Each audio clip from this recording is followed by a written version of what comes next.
Hai gengs, jadi di teman cerita kali ini ceritanya agak cukup unik ya. Karena sebelum-sebelumnya nih gue nggak pernah kepikiran kalau bisa ada kejadian horor nih macam begini. Dan teman kita yang mengirimkan cerita ini juga kayak, loh kok bisa? Dia mendapatkan pengalaman horor dari sebuah ranjang. Iya gengs, ranjang. Tapi di sini ranjang bukan sembarang ranjang. Yang kalau zaman dulu tuh ada film namanya Ranjang Bergoyang. Sama ini begitu juga. Tapi kali ini ceritanya tuh jauh banget dari kata maksudnya kagak ada erotis-erotisnya begitu.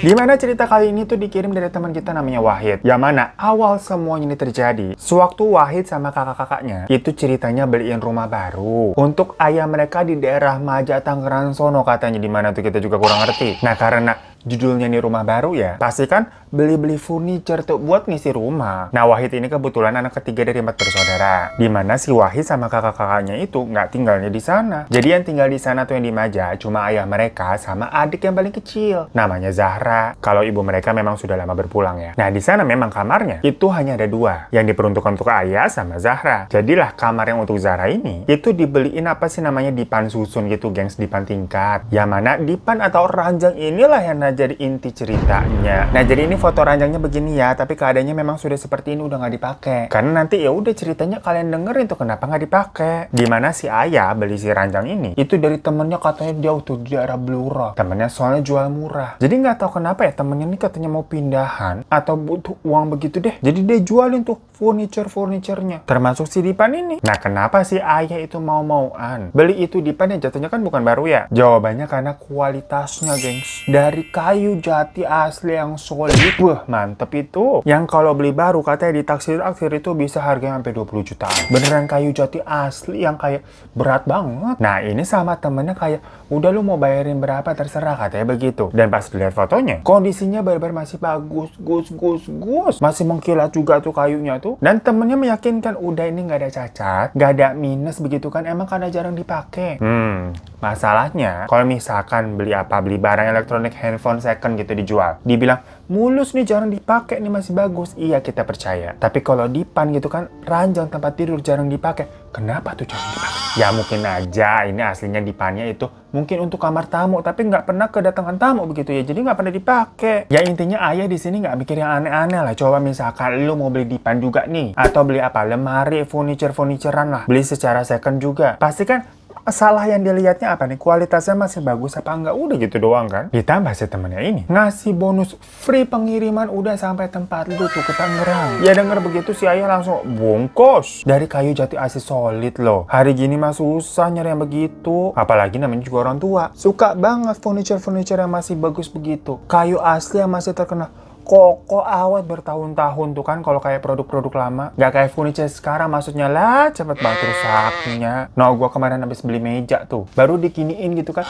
melewat gitu, kagak kuat nahannya, lemot banget, cemen banget. Singkat cerita ya udah tuh dipanjangin sampai rumah nih, dan bener ayah puas banget ngeliat kondisinya masih bagus, mulus. Nah itu kan posisinya 2 susunnya atas bawah ya. Jadi kalau hari-hari biasa Zahra ya disuruhnya tidurnya di bawah tuh, sementara bagian atasnya kosong. Ngapain dia naik-naik begitu kan, repot amat nyari kerjaan. Nah cuman misalkan kalau si Wahid sama 2 kakaknya tadi tuh lagi datang ke rumah, ya mereka pada tidurnya di atas. Atau misalkan kalau serentak nih pada datang semua, ya Zahra kan bisa tidur sama ayah dan kamarnya Zahra diisi sama kakak-kakaknya. Pokoknya tinggal dibagi-bagi aja lah. Nah di sini kita ceritanya dari POV-nya Wahid dulu ya. Dimana Wahid itu pulang ke Maja Tangerang sana itu kira-kira kalau sebulan ya 2 kali aja lah pas weekend. Jadi memang nggak intens ya, nggak tektokan tiap hari. Dan waktu pertama kali dia ke sana, si Zahra ini maunya tidur sama ayah. Dan Wahid memang kalau kesananya itu jadwalnya nggak samaan sama kakak-kakaknya. Alias misalkan kalau Wahid yang pulang, ya dia doang yang pulang. Sementara kakak-kakaknya di weekend lainnya gitu loh. Biar sekalian jengukin si ayahnya. Jadi tiap weekend ada anak yang pulang. Waktunya sengaja dibedain, nggak serentak. Biar terus ganti-gantian aja udah. Nah di malam pertama nih, waktu Wahid pertama kali nginep di sana, jatuhnya waktu itu ayah sama Zahra udah mau sebulanan lah nginep di rumah baru itu. Nah Wahid tidurnya di ranjang bagian bawah nih. Karena si Zahra tadi kan maunya tidur sama ayahnya tuh. Masih manja mungkin karena masih umur 6 tahun. Ya dikira Wahid juga ya biasa aja, namanya juga anak bocah. Nah waktu Wahid lagi tidur nih di malam pertama itu dia nginep, dia langsung dimimpiin mimpi buruk gengs. Dimana dia dililit rambut yang kayak panjang banget. Jadi rambut itu kayak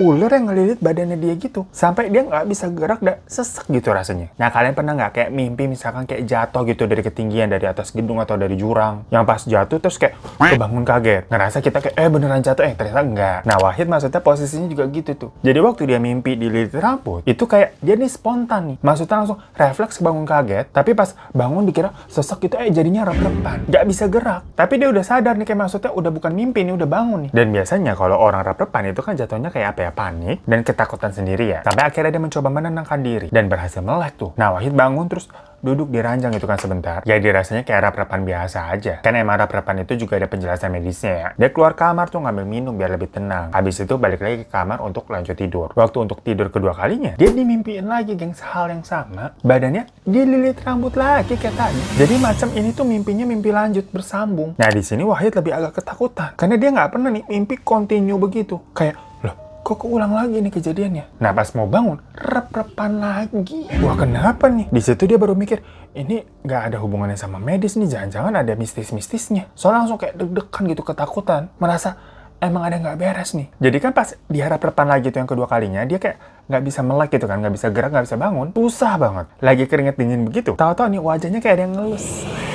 Tapi itu rasanya kayak ada rambut itu jatuh di atas mukanya. Kan kalau kayak ada rambut gitu berasa gitu ya gengs ya. Itu dari kaki sampai kepala. Langsung merinding semua. Yang awalnya tadi itu paniknya karena mimpi. Jadi makin gemetan terus kayak, apaan tuh? Dan agak lama akhirnya dia bisa melek lagi. Hal pertama yang dia lihat pertama kali adalah plafon atas kamarnya itu. Wahid ngatur nafas kan. Tapi tahu dia bingung. Loh, kok plafon? Harusnya kan pemandangan atasnya itu masih kasur tingkat yang 2. Kan dia tidur di kasur 1. Pas dilihat ke samping, ternyata posisinya dia tuh lagi tiduran di kasur 2. Langsung dia buru-buru bangun dan turun. Ya Wahid bingung loh, kok tahu-tahu gue bisa ada di atas? Kan tadi tidurnya di bawah. Ketakutan dia langsung keluar kamar. Tapi karena itu udah malam juga, dia nggak enak nih bangunin ayahnya. Karena ayahnya udah umur ya. Orang tua dibangunin jam segitu. Jadinya Wahid ini lebih memilih tidur di sofa tuh. Di ruang depan sampai pagi gitu. Dan aman, nggak ada apa-apa tidur di situ. Sampai pas paginya ditanya sama ayahnya, kenapa kamu tidurnya di sofa? Si Wahid alasannya gerah. Soalnya di kamar Zahra tuh kan emang nggak pakai AC ya. Dan ruangnya tertutup juga, nggak ada jendela. Oh ya udah, dikiranya ayah kan beneran gerah aja kali, masuk akal. Nah di situ Wahid bingung nih, mau cerita apa enggak nih? Tapi takutnya ntar malah pada ketakutan. Apalagi Zahra kan masih kecil. Dia lagi dilatih buat tidur sendiri. Terus diceritain begitu ya bisa-bisa trauma sampai gede. Dan setelah diperhatiin lagi emang kayaknya dari ayah maupun Zahra itu nggak ada cerita apa-apa nih mengenai kejadian horor di rumah itu. Jadi Wahid mengiranya ya mereka nggak diganggu kali. Sampai Wahid nih kepikiran, kemarin-kemarin gue sempet ke tempat apa gitu kali ya? Diikutin hantu dari luar gitu maksudnya. Karena si Wahid masih clueless nih, dia mikirnya ya tadi tuh, gue sempet kemarin kemana ya? Yaudah memang kan Wahid nginep di sana cuma semalam doang. Dari Sabtu ke Minggu, terus Minggu sorenya dia balik lagi tuh, dia ngekos di Tebet kerjanya di sana soalnya. Udah nih waktu berlalu, sampai kunjungan Wahid yang kedua, pulang lagi tuh ke Tangerang kira-kira 3 minggu setelah kejadian tadi. Jadi emang cukup lama ya. Nah pas kedua kalinya dia pulang, Wahid baru nyadar tuh, kalau di kamar ayahnya ternyata ada 2 lukisan perempuan. Dia mikir kayak, itu lukisan apaan deh? Soalnya bukan kayak apa ya, muka sosok orang terkenal gitu, enggak. Atau muka kerabat ayahnya gitu kan juga bukan. Bener-bener kayak nggak tahu itu siapa dipajang begitu. Ada 2 pula. Pas ditanya ke ayahnya, ya itu lukisan apa? Ngapain dipajang di situ? Ayahnya bilang kalau lukisan itu katanya bonus dari temennya yang jual di depan kasur. Katanya itu lukisan Bali mahal, udah dipajang aja di situ, bagus kan? Biar ada nyenik-nyeniknya. Ya lagi-lagi Wahid ngiranya kayak itu hal random yang dilakukan ayahnya aja. Perkara dikasih lukisan gitu kan dari temennya, udah dipajang titik. Cuma maksudnya Wahid kalau lukisan orang begitu ya muka, kan emang rada-rada serem ya. Berasa kayak hidup gitu matanya ngawasin. Nah malamnya nih, pas masuk kamar si Zahra, si Wahid tentunya langsung keingetan sama kejadian yang terakhir kemarin tempo hari. Makanya Wahid minta temenin si Zahra, Dek kamu tidur di sini sama kakak. Kakak kangen nih gitu, speak doang gitu biar ditemenin. Tapi si Zahra nggak mau. Dia tetap bilang maunya tidur sama ayah. Ya ayah yang denger juga waktu si Wahid lagi bujuk si Zahra, bilang kayak gini nih, iya nih adek kamu kapan beraninya tiap hari maunya tidur sama ayah terus. Zahra, kamu kan udah punya kamar sendiri. Mumpung ada kakak kamu tuh, ada temen yang sana tidur di kamar kamu. Lah si Wahid jadinya baru tahu tuh, dimana dari kemarin-kemarin si Zahra tidurnya masih sama ayah mulu. Bukan perkara misalkan ada Wahid datang gitu kan pakai kamar dia, makanya si Zahra tidurnya sama ayah. Enggak, geng, si Zahra emang tidurnya maunya sama ayah mulu. Wah, kenapa nih jadi kemana-mana tuh pikiran si Wahid tuh? Perkara kan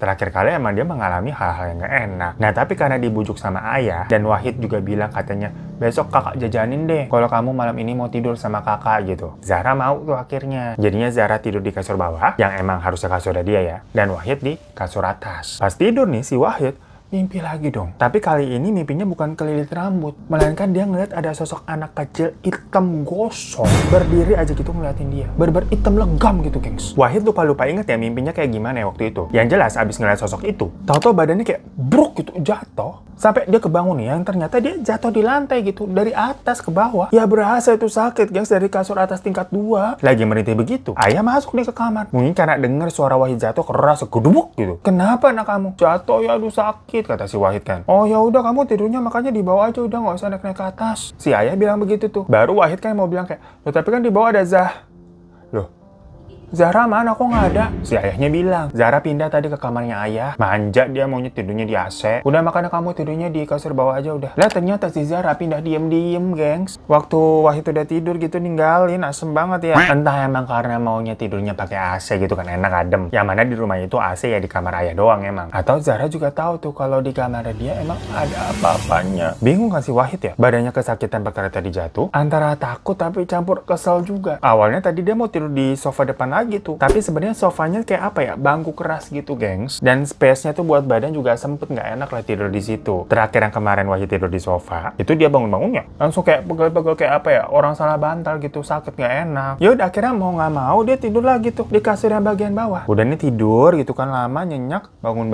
dia ngeliat handphone, kayak ternyata udah pagi, udah jam 6:30. Tapi kan karena memang di kamar itu tidak ada jendela, jadi ya nggak tahu nih langit udah cerah atau belum gitu, nggak ada sinar matahari masuk. Nah, karena kan Wahid itu pulangnya weekend ya, dari Sabtu ke Minggu. Berarti itu dia bangun-bangun masih Minggu pagi kan, 6:30. Ya masih males-malesan lah di kasur lah, masih ngulet-ngulet kan, selimutan gitu, mau lanjut tidur lagi. Nah, tahu-tahu dari atas kasur tuh, yang kasur tingkat 2, itu ada suara Zahra kayak bilang, "Kak, bangun, katanya mau jajanin aku." Terus kayak emang kasurnya di atas tuh kayak berdecit gitu, guys, kayak emang ada orangnya. Sampai sama Wahid tuh dijawab dengan nada yang masih serak gitu ya, baru bangun tidur. Ya ntar siang lah, warung juga belum pada buka kali. Lagian kamu juga semalam pindah ke kamarnya ayah, curang gimana sih? Terus si Zahra kayak ketawa gitu denger si Wahid jawab begitu dari atas. Masih lagi ngulet-ngulet tuh si Wahid ya. Tahu-tahu ada yang buka pintu kamar. Si Zahra itu ternyata masuk terus bilang, "Bang, ayo bangun. Kemarin janji katanya mau jajanin." Di situ Wahid kayak ngeliat sempet nge-freeze itu, kok kayak dejavu ya. Tapi seketika itu juga dia langsung bangun dan ngajak kasur yang di atas.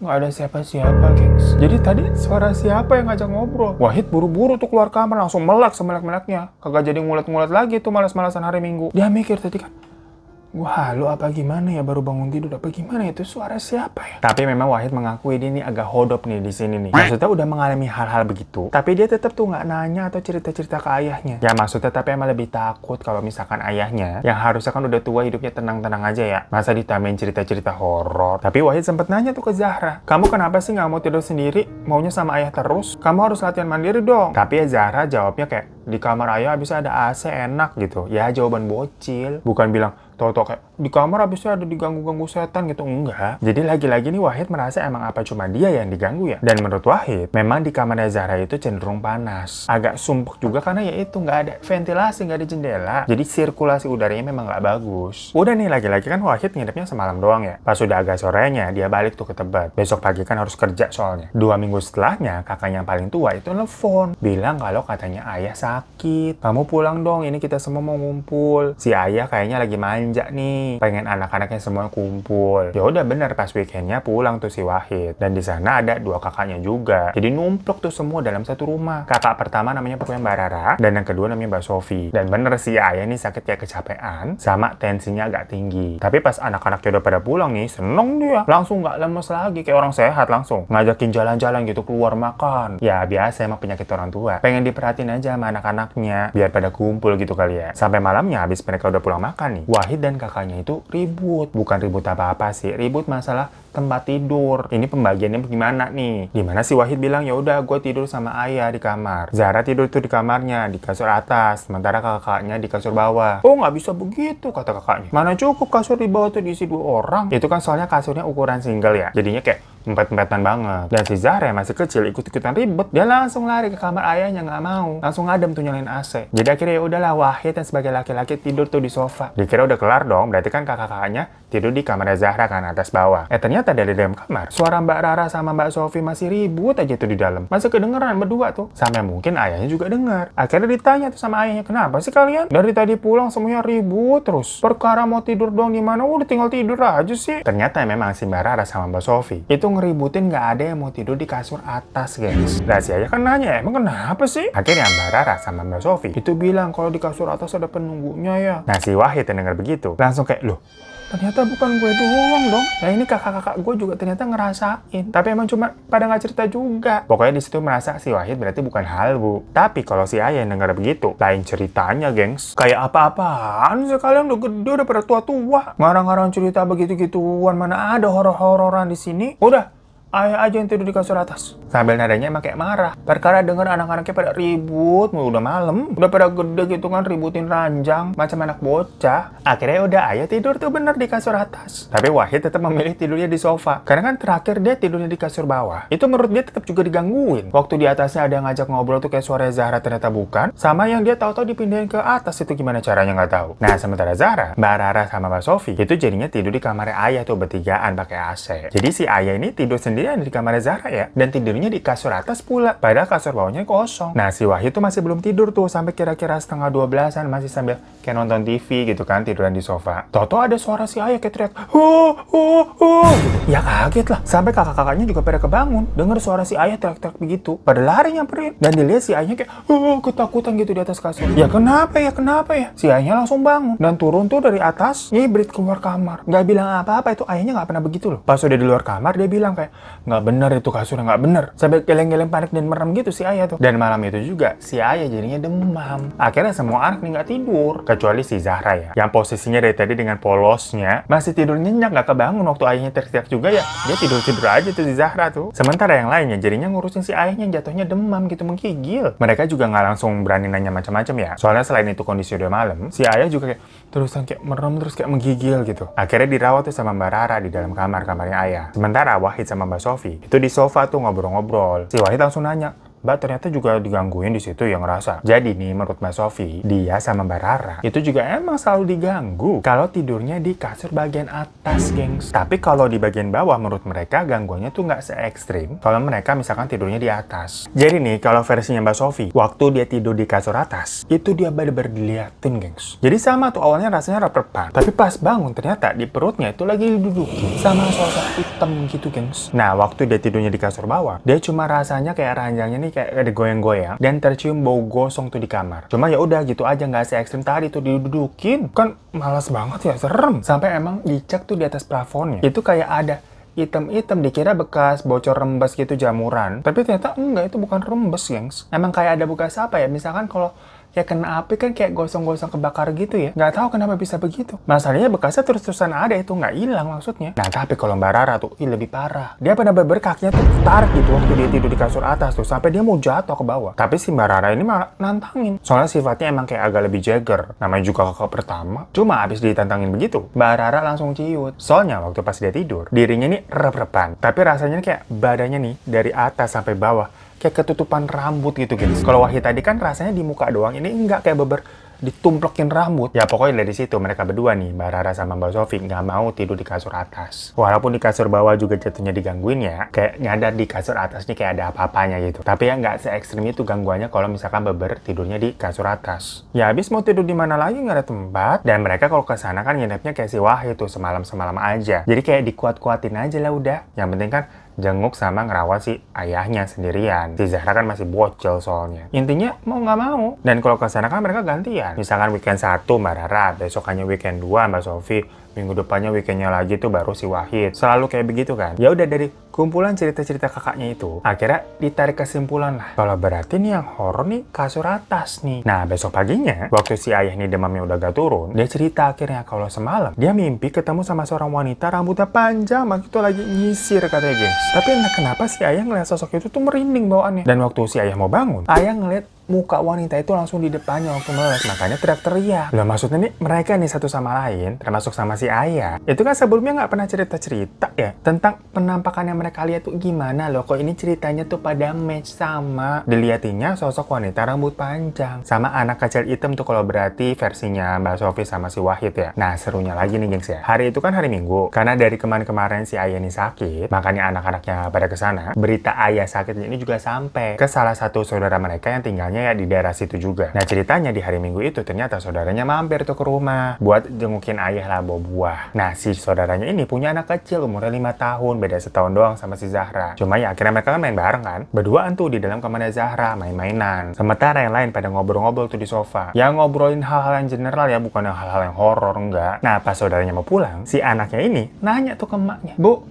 itu dia gosong kenapa?" Sambil nunjuk sesuatu yang nggak ada apa-apa tuh di kamar Zahra. Ya ibunya nggak tahu apa-apa kan kayak bingung ya. "Apanya yang gosong nak?" Gitu sambil nanya. "Itu kakaknya gosong bu, kasihan," katanya gitu. Nah mungkin ibunya tahu nih si anaknya ngelihat yang enggak gitu, langsung digendong sama dia terus buru-buru pamit pulang. Sementara si Wahid sama si Mbak Sofi kayak, ada apa tuh? Apakah si anak tadi tuh ngelihat sosok bocah yang emang kayak hitam gosong di kamar itu? Nah si ayah yang dengar percakapan si anaknya itu juga langsung nelfon nih temennya yang katanya sih bisa ngeliat gitu-gituan lah, disuruh datang dong ngecek nih ke rumah saya. Nah kebetulan temennya bisa tuh datang ke situ tuh malam tapi jam 8. Wahid sama yang lainnya sengaja tuh nggak pulang, padahal kan sore biasanya udah balik ya. Karena mereka mau jagain si ayah sekaligus kepo sama temennya ayah nih nanti bakal lihat apa sih. Dengan catatan sebelumnya si ayah itu nggak cerita sama sekali ya ke temennya itu ya mengenai sosoknya kayak apa, ngelihat apa gitu, enggak. Cuma bilang, "Tolong dicek di sini dong. Ini anak-anak saya diganggu waktu tidur," bilang gitu aja. Tapi pas temannya datang tuh namanya Om Ari, baru masuk rumah nih, baru di depan, dia langsung bilang, auranya gede nih, nggak enak di kamar situ ya, sambil nunjuk kamar si Zahra. Padahal belum dikasih tahu, maksudnya letaknya di kamar situ, di ranjang situ, belum dikasih tahu. Si Wahdi dengar begitu kayak, sakti juga nih temennya si ayah nih kan si Om Ari. Nah pas si Om Ari buka kamar si Zahra, cuma kayak bangsa 5 detik kayak buka, ekspresinya tapi biasa aja, nggak kaget atau nggak takut, nggak, cuma kayak buka terus kayak lihat, tutup lagi udah. Abis itu dia balik tuh ke sofa depan sambil bilang kayak, "Iya itu ada nunggu tuh ibu sama anak," katanya gitu. Si ibu tuh sosoknya wanita rambutnya panjang banget, kusut sampai selantai, dan anaknya hitam kayak gosong kebakar. Di situ semuanya langsung 100. Lah iya bener. Padahal kan sebelum-sebelumnya nih si Om Ari itu belum diceritain apa-apa loh perihal penampakan-penampakan yang memang mereka lihat. Ya ditanyakan sama ayah, itu memangnya siapa kok mereka bisa di situ? Nah si Om Ari ini memang nggak mau interaksi sama para makhluk itu gengs, karena katanya auranya kuat banget dan sosok itu juga katanya galak. Jadi si Om Ari ini lagi malas effort lah, karena harus mengeluarkan energi yang lebih. Yang intinya Om Ari juga nggak tahu jawaban kenapa dua makhluk itu ada di situ. Tapi biasanya katanya ada 2 alasan nih. Pertama, memang ada cerita di balik ranjang itu sebelumnya. Ya maksudnya ya Om Ari juga nggak tahu apa ya. Yang mengetahui pasti ya pemilik sebelumnya. Atau mungkin juga itu adalah penghuni dari pohon jati yang akhirnya itu pohon dibuat si ranjang. Makanya si Wahid sampai mikir, loh bisa gitu ya. Jadi kayak mungkin ini nggak sengaja pengrajinnya atau orang yang buat produksi si ranjang itu pakai pohon yang ada penunggunya, yang udah sampai jadi furniture, penunggunya masih ngikut di situ karena itu rumahnya kan istilahnya. Nah mungkin buat kalian tahu boleh komen di bawah ya. Tapi abis ngomong begitu si Om Ari bilang lagi, "Di kamar situ juga kayaknya ada, boleh saya masuk?" Nunjuk ke kamarnya ayah maksudnya guys. Ya sama ya, iya dibolehin, boleh kok boleh. Pas Om Ari buka pintu, dia cuma kayak, "Oh, ini nggak apa-apa kalau ini." Terus nutup lagi. Tapi kan yang lain kepo ya. Emangnya kalau di kamar ayah ada apa? Ada juga. Si ayah kan juga ngerasanya di kamar saya baik-baik aja kok. Nah, kata si Om Ari ini Maya, di kamarnya ayah itu ada 2 sosok perempuan cantik yang nggak ganggu. Dimana mereka adalah penghuni dari 2 lukisan dipajang tuh. Om Ari bilang kalau di setiap lukisan itu memang pasti ada penunggunya. Ada yang masukin. Dan kebetulan 2 sosok di lukisan itu, yang penting nggak ganggu, mereka diem aja kok. Yang auranya jelek, ganggu, plus galak, itu ya penunggu ranjang. Sampai si Om Ari bilang udah ranjangnya dibongkar aja, pokoknya jangan ditidurin lagi deh. Mereka susah tuh diusirnya, emang udah tempat rumahnya mereka. Tapi kalau di lukisan Om Ari bilang ya itu mah terserah ayah aja mau tetap dipajang apa enggak. Cuma kalau yang di ranjang mendingan dibongkar deh daripada nyari penyakit. Makanya abis itu ranjangnya bener-bener nggak pernah dipakai buat tidur lagi, melainkan buat narok-narok barang doang gengs. Tapi terakhir ini sih kemarin-kemarin udah dibongkar karena kan di kamar itu butuh dimasukin buat ranjang baru ya. Cuma ranjang yang lama itu yang jati nggak dibuang karena si ayah sayang, itu bener dari Kayu jati asli, gengs, berat, bagus, kokoh kualitasnya. Ya namanya juga orang tua ya, pasti sayang buang-buang barang. Mau itu barangnya ada horor-horornya sekalipun ya. Cuma kalau kata Wahdi nih, mungkin dari kalian ada bisa ngeliat nih dari foto ini, bener nggak sih di kasur atas tuh ada sosok anak kecil gosong sama wanita yang rambutnya panjang banget sampai lantai. Yang kalau kata Om Aris sih itu bukan gunting, geng. Ya hantu aja udah. Coba komen di bawah ya. Dan siapa tahu nih ada orang-orang yang emang suka sama hal-hal berbau mistis atau suka cari-cari penyakit aja udah. Kayak Lulu pada nih kan pada suka dengerin temen cerita. Nah itu kayu jati tuh kasurnya itu masih bagus banget, guys. Kalau misalkan lu mau rakit lagi, bisa banget. Lu mau beli, boleh. Ya lu kita jadi kayak perantara. Kalau kalian minat, kalian bolehlah email dulu ke sini. Nanti gue terusin tuh ke si Wahdi buat dibilangin kayaknya supaya dilepas. Sekalian sertain juga penawaran harganya. Abis dia bingung, itu ngapain disimpan-simpan terus sama ayahnya. Lah kita kan jadi berasa admin OLX kayak begini ya. Oh ya, misalkan kalian ada bertanya nih, kok nggak coba di make sure aja sama ke teman ayahnya tuh yang emang jual itu di pan, sama ngasih lukisan. Sebelumnya ada cerita-cerita kenapa nggak, kenapa dijual, kenapa begini, kenapa begitu. Jawabannya si temennya itu udah nggak bisa dihubungin, gengs. Udah nggak tahu tinggal di mana juga. Kan terakhir makanya dia jual-jualin furniture, katanya mau pindahan. Mungkin pindahnya keluar kota jauh begitu, sampai dijual-jualin nggak diangkut. Jadi ya, Allahualam. So itu guys cerita tentang ranjang bergoyang atau ranjang ternoda. Nodanya tapi noda arang api ya gengs ya. Habis kayak ada sisa-sisa kebakar begitu sampai di plafon. Yang kalau begitu judulnya kan jauh dari kisah. Gak ada erotis-erotisnya begitu. Gak ada adegan syurnya gitu teman-teman ranjang. Yang ada kaget mulu tidur di atasnya. Ya aneh-aneh aja lah ya. Beli barang bukan perkara apa barangnya cacat, ada lecetnya, atau ada yang patah gitu, ada kerusakan apa ini apa itu. Ternyata barangnya ada penunggunya. Ya wassalamualaikum lah. Itu kalau misalkan kita belinya di marketplace terus kita komplain, lah adminnya juga bingung kali nanggepinnya ya. Makanya untung temennya ayahnya si Wahdi itu jualnya manual secara langsung. Kalau misalkan belinya lewat marketplace, pasti langsung dikasih review bintang 1. Barang bermasalah nih, ada penunggunya begitu. Ya thank you ya Wahid ya ceritanya. Dan misalkan kalian tadi tuh beneran nih ada yang mau beli ranjangnya, mungkin buat koleksi-koleksi gitu, suka barang-barang berhantu, beneran email ke sini, gue diamanahin begitu soalnya. Tapi kalau kalian punya cerita-cerita dari pengalaman kalian mau di-share, juga tetap boleh email ke sini ya. Berarti sampai jumpa lagi di teman cerita selanjutnya. Assalamualaikum.